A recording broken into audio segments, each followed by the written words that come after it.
Malaya is endowed with abundant rainfall. From the mountains, streams come rushing down throughout the year. And in the ponds and rivers of Malaya thrive many varieties of wild fishes, providing a cheap source of nourishing food for the people living nearby. Market gardeners also import many kinds of Chinese carp for breeding in ponds. As more becomes known about the habits of these imported fishes, more Malay farmers are taking to breeding Chinese carp. One among them is Che Yunus. Che Yunus developed some swampy land into ponds, and into them he introduced 3 or 4 varieties of Chinese carp.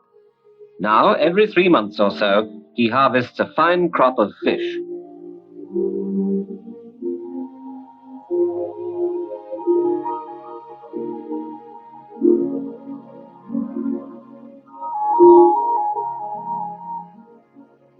He belongs to a fishing cooperative, and as usual, on the day of harvest, members of the society come to help him. The net and other equipment which they will use belong to the cooperative. Thus, the fishing gear and technical know-how are shared, and the task and costs very much reduced.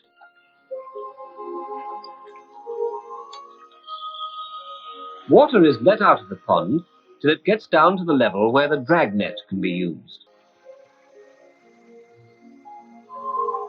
A wire netting is placed at the water outlet to prevent fish from escaping.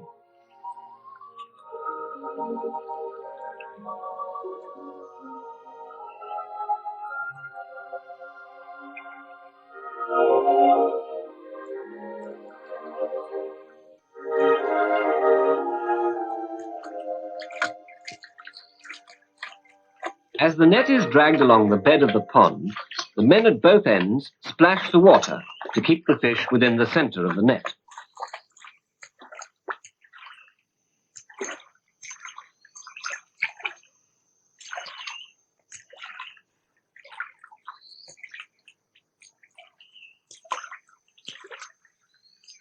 Che Yunus has reason to feel happy, for his good husbandry is showing results. A favorable Malayan climate, which keeps an even temperature throughout the year, makes it ideal for fish breeding, and most of the fish have attained a good size, between 3 and 5 catties in weight.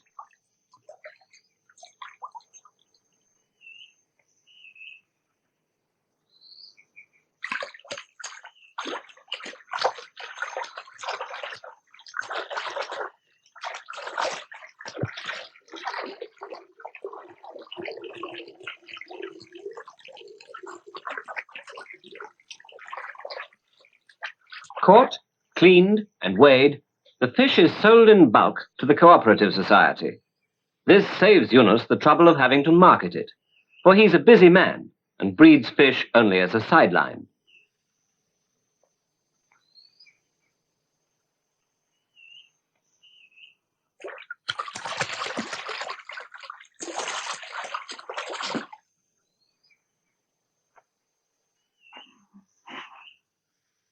When all the fish have been harvested, the pond is completely drained.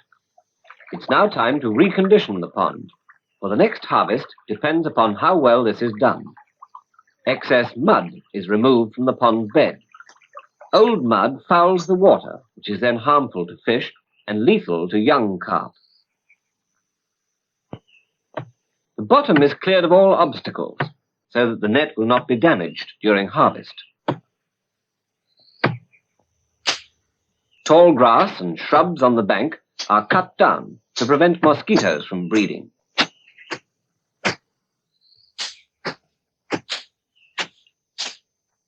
The empty pond is exposed to the sun for about 10 days. The action of the sun on the mud will promote growth of fish food in the pond later when water is let in.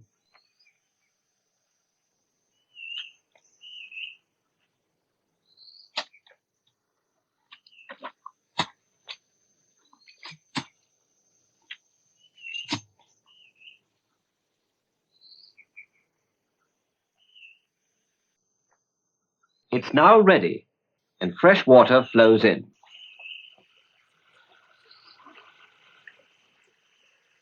The fish for this pond will come from the small nursery pond beside it. Small fry which have been growing in this pond for the last 2 or 3 months are now ready for transfer into the big pond for fattening.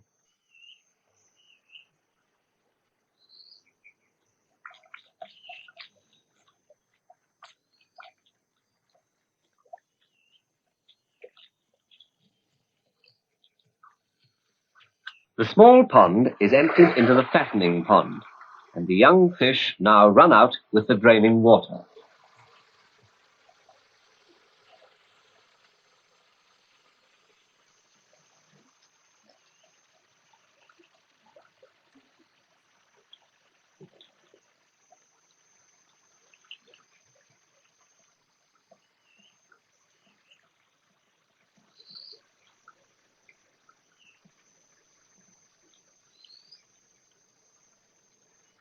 A scoop net is used to catch the few stragglers that are left behind. Damage to their scales or gills can be fatal, and so the cast net is never used. Young carp fry, when first obtained from China, are very delicate and have to be carefully looked after. The nursery pond being smaller, can be managed more easily. Water can be kept rich in natural foods, and the fingerlings protected from water snakes and predatory fishes. When the fry are about 2 to 3 months old and have attained a length of about 6 to 8 inches, they're big enough to eat grass and fend for themselves. Then they're put into the bigger pond for fattening. At this stage, they grow very fast.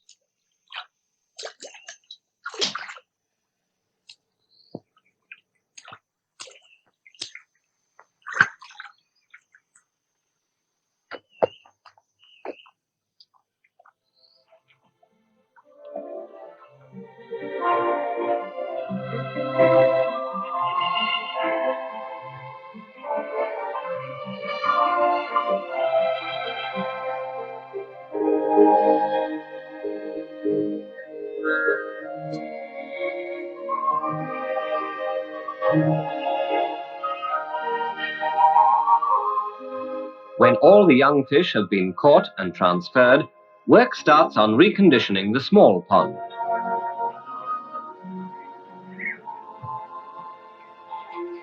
When the nursery is ready, Eunice goes to the Cooperative Society to buy fresh stock for his pond.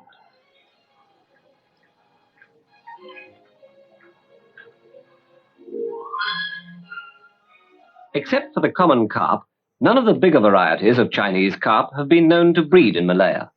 The Cooperative Society maintains breeding ponds for the common carp and buys the other fry from China for resale to the members.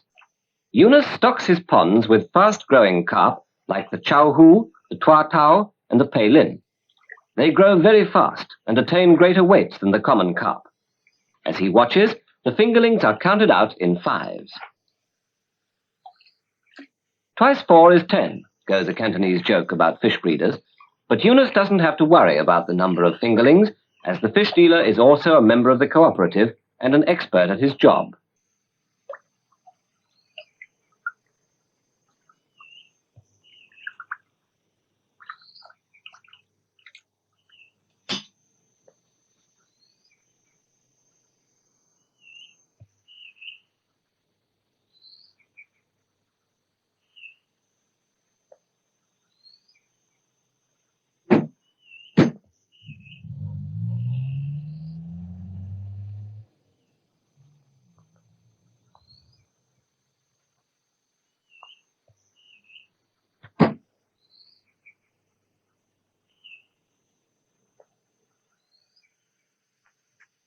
It's very important that the fingerlings are introduced to the new surroundings as gently as possible. Sudden changes in temperature of the water can cause shock. Being knocked about in the can may cause bodily harm. So the container is gently tipped into the pond, the water allowed to mingle slowly, and the fry helped out. From now on, the fingerlings will have to be fed and looked after until they're big enough to be transferred to the growing pond.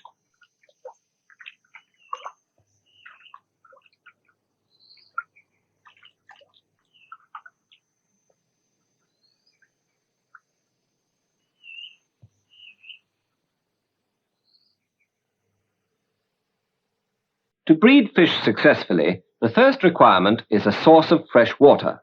A stream or spring on your land would be ideal, or water can even be brought in with bamboo pipes. The important thing is that the land should be of two different levels.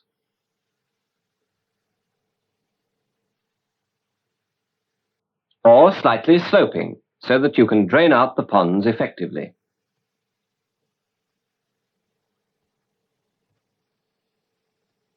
Let's take the two-pond system, and say you have a stream leading into your pond. The ponds should be so sited that each gets its own supply of fresh water, and each has its own outlet into a drain or river. It's also desirable that the nursery pond should be able to drain into the fattening pond. All water inlets and outlets should be screened with fine meshed wire to ensure that no fish escape and that no predatory fish invade the ponds.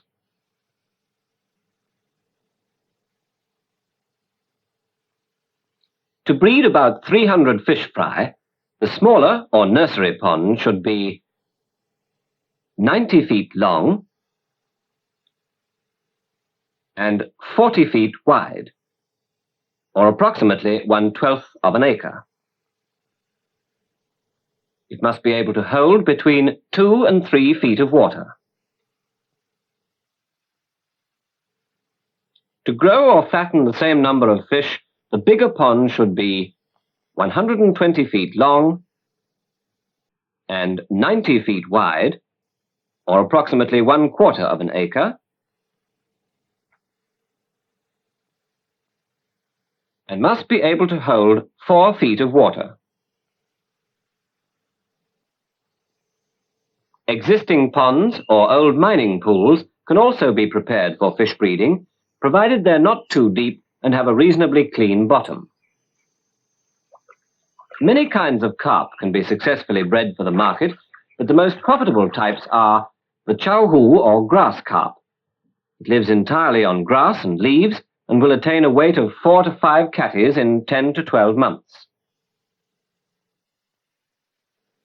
The tua tau, or bighead carp, and peilin, or silver carp, live on the half-digested excrement of the grass carp and the rich organic silt found in the bottom of the pond. They attain a weight of 3 to 4 catties in 10 to 12 months.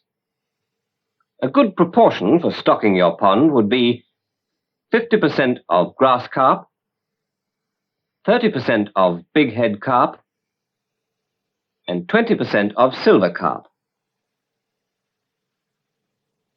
With this two-pond system, you can, with no difficulty at all, have one crop of 8 to 10 pickles of fish every 5 to 6 months.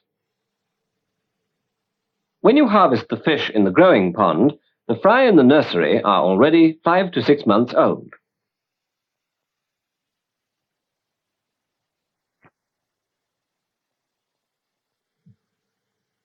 After reconditioning the big pond, you transfer the half-grown fish from the nursery to the growing pond.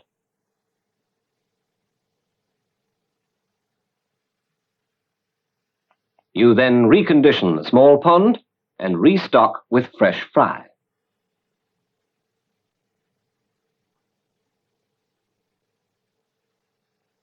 In 6 months' time, you repeat the same process again.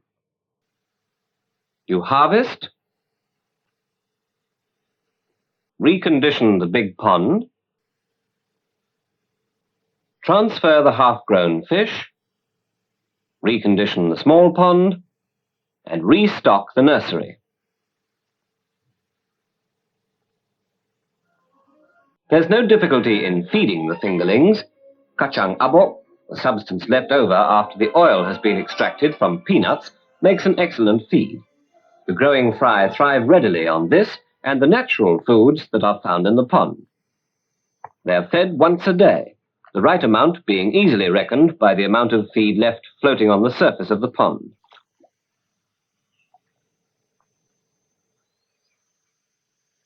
The growing fish need grass, and they consume almost any succulent grass except lalang. The best is carpet grass, also sometimes known as cow dung grass, which grows very well in shady, damp places. The grass carp will also eat the fleshy part of banana plants and maize leaves. Sementong leaves, where available, make a welcome change of diet and can be fed throughout the growing period.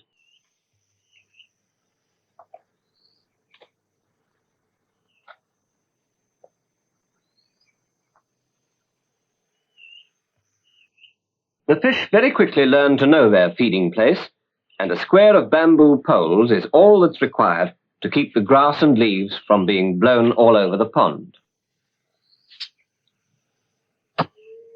Cow dung, or any natural manure, is necessary for the growth of the water plants, which aerate the pond and help in the formation of silt.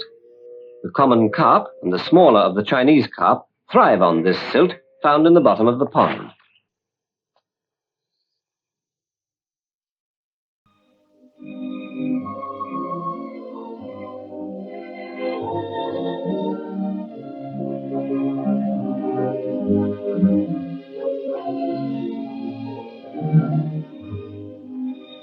Fish breeding provides no problems for Che Yunus. Once the hustle and bustle of harvest and the reconditioning of the pond are over, it only takes a couple of hours every day for him and his help to feed the fish and maintain the ponds. It gives him plenty of pride and pleasure to know that in 6 months' time he'll harvest a crop of fish as good as any in Malaya. He can certainly be happy, for as he says, there is wealth in the waters around him.